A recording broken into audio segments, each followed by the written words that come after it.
We are the Upper Tier podcast, brought to you by the Dynamo Podcast Network, and this is your FA Cup roundup.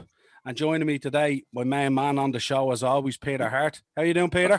How's things, Niall? All good, thanks. Yourself? Good, yeah, not a bother. Crazy weekend, crazy news breaking today, plenty to touch on. I suppose if we go back and take a look at the weekend's action, starting, I suppose, with Friday, Wolves scraped a result against Charlie, a resolute Charlie. But no surprise there, since they've lost Jimenez, they've been really a shadow of them for themselves, really, you know. Saturday, probably no real surprises when you think about it. I mean, I suppose the only one you might talk about is, you know, Southampton knocking out the holders Arsenal. But again, I don't see that being a surprise, more so because Southampton are banging form. Arsenal are still trying to get back to form. And, you know, City go through, Brighton go through, Sheffield go through, West Ham go through. So there was no real surprises on Saturday. The only surprise was really Arteta's selection, really, against Southampton, because this would have been, you know, this would be a big one for them in terms of a trophy this season. Yeah, no, 100% agree. I think with Arsenal, they seem to always go for the FA Cup, and this year he seemed like he kind of packed it in, and I don't know what exactly it is that he's focusing on at the minute. They're getting back to some sort of form, but he needs to focus on a trophy to keep the fans happy. And for the last few years, that's been the FA Cup. Yeah, I think it's obviously the loss of Aubameyang for some personal issues. Obviously had a big effect on it, you know what I mean? But it'll be interesting to see.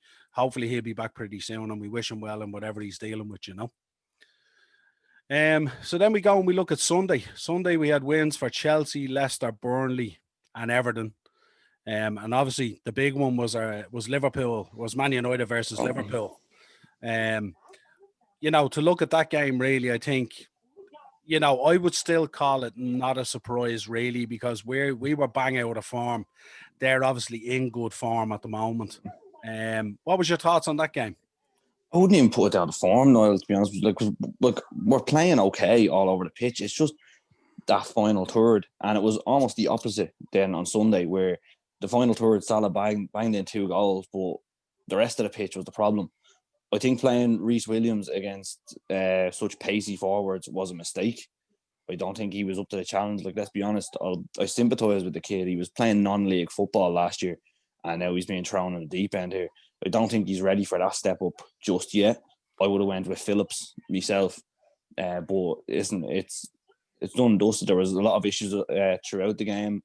I was a bit annoyed at how the free kick for the winner was won, but at the end of the day, I don't think we deserve to win the game.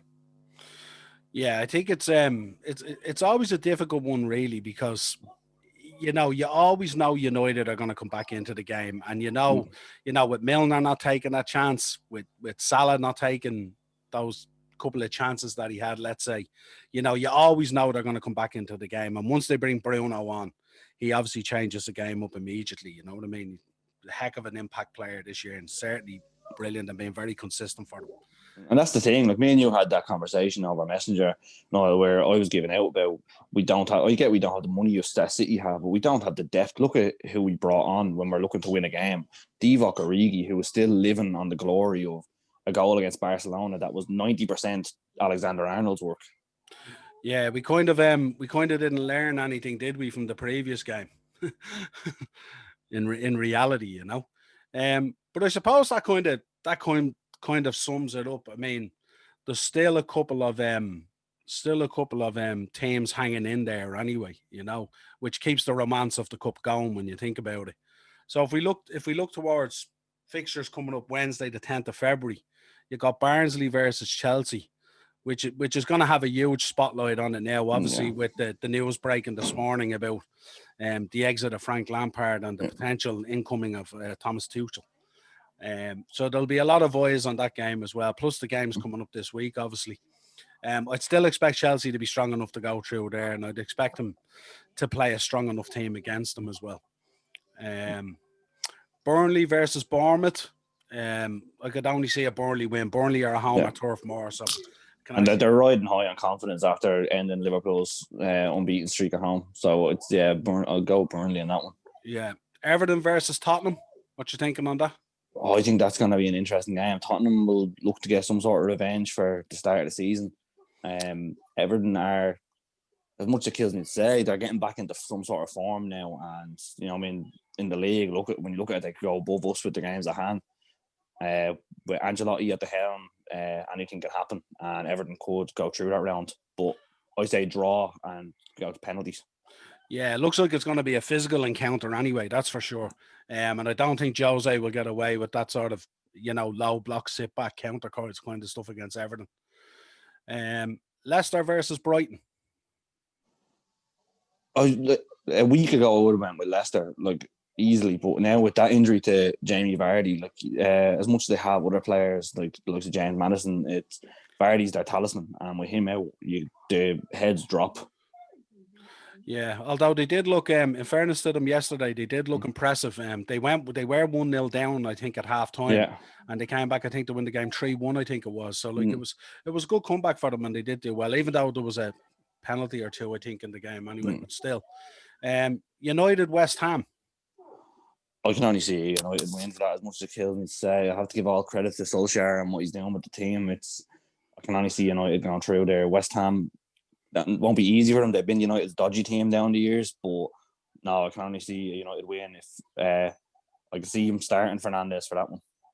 Again, I suppose it depends on the results over the next let's say the next 10 days or so, or longer, because if United are still up there, top of the league or thereabouts, and with the Europa League coming on board the following week as well, we're back in, I think, the following week in February.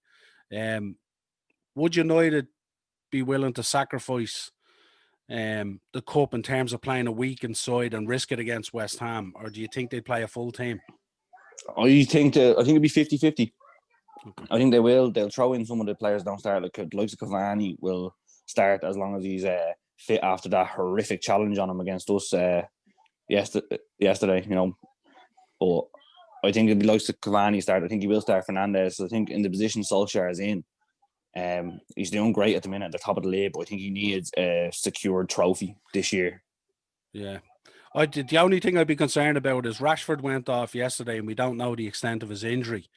Is he willing to, risk those players again at terms against it? Like, that's a very physical West Ham side. They don't pull any punches, they're full on, So will he be willing to risk them with European football returning and also being, challenging very well in the league and being top of the table, I can see him resting some players. Like Rashford, I say he wouldn't risk. I say Martial might get the start there. I can see him actually resting Shaw, who to me has been their standout player this year, and putting in the likes of Brandon Williams for West Ham. Brandon Williams is a physical player. He's still young and inexperienced, but he's very physical, and I think Solskjaer will look at him to counteract the physicality from West Ham. Yeah, certainly an intriguing fixture coming up. Next, then we've Sheffield United versus Bristol City. This is the only fixture in that list of fixtures that I see a potential team from a lower division being able to make it through. I think Bristol City will give Sheffield United a real good challenge. They're a decent footballing side. And Sheffield United, obviously we know the struggles of Sheffield United this season. It's a plain and simple to see, really, Yeah, no, 100%. Sheffield United are flirting with the championship right now in the season. Their heads are down, morale is low. Second season syndrome after doing so well last season. It just hasn't come off for them, and I agree. I think I can see Bristol going through. Yeah, I think looking at Sheffield United, I think they're all but done, to be honest, at this stage. You know what I mean? I don't see any way they can escape out of that bottom three in reality. The next one is an interesting one, but again, it's Swansea versus Man City. I don't see anything other than a City win here. I think they're riding high as well. Obviously, they've lost Kevin De Bruyne to injury. And they've also lost Aguero. I think he's contracted COVID-19. So obviously we wish him well in his recovery.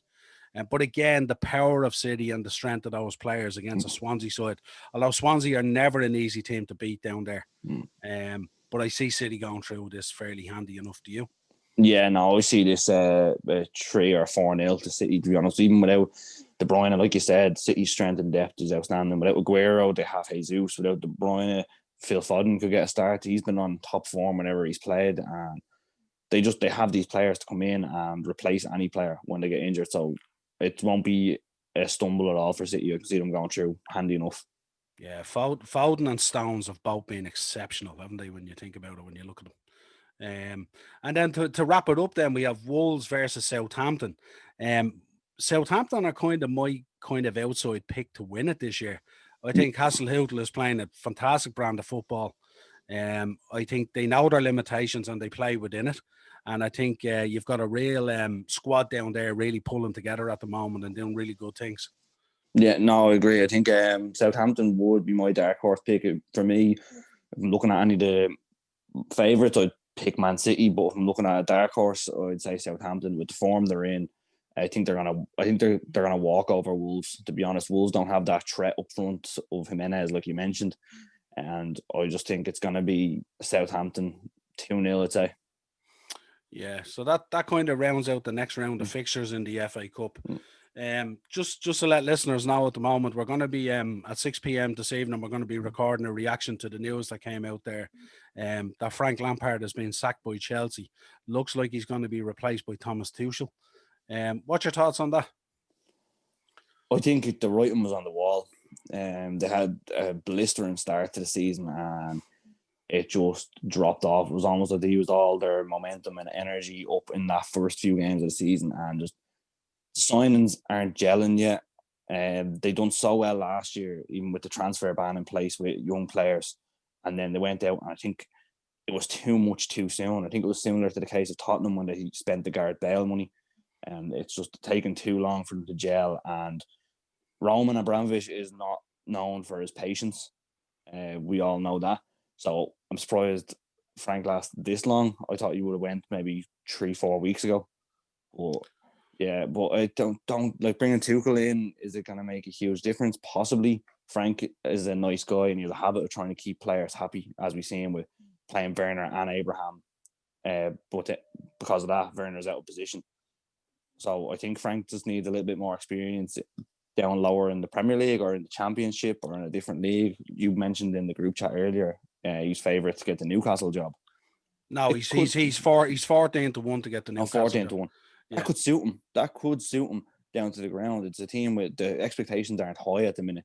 So if he does kind of anything decent, he gets them up a place or two, then it'll be known as a successful managerial stint. I do think he needs more experience in a lower league or a lower Premier League squad.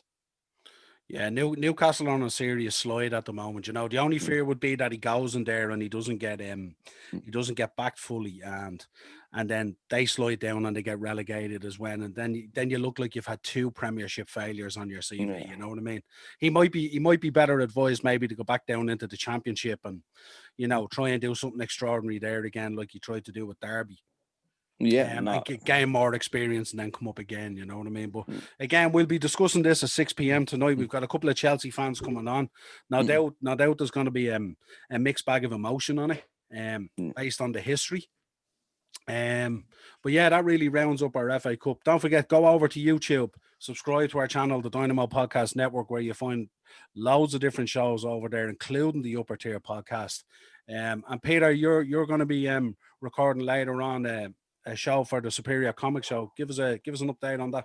I am indeed. Anyone who grew up watching the Disney Channel will, and anyone who watched Supernatural will know this person. Kim Rhodes, who played the mother, Carrie Martin, on The Sweet Life of Zack and Cody, and she played Jodie Mills in Supernatural, is coming on the show this evening. That show will be dropping on Wednesday afternoon. You can find us on the Dynamo Podcast Network, YouTube and Spotify, and I'll be sharing like crazy, so get ready for the Supernatural-based spam. It's going to be possibly our biggest episode to date. Brilliant. Absolute belter of a guest. Can't wait to see it. So for myself, Niall Hogan, and for me, Peter, Art, join us again later on at 6 p.m. and thanks for tuning in. Cheers.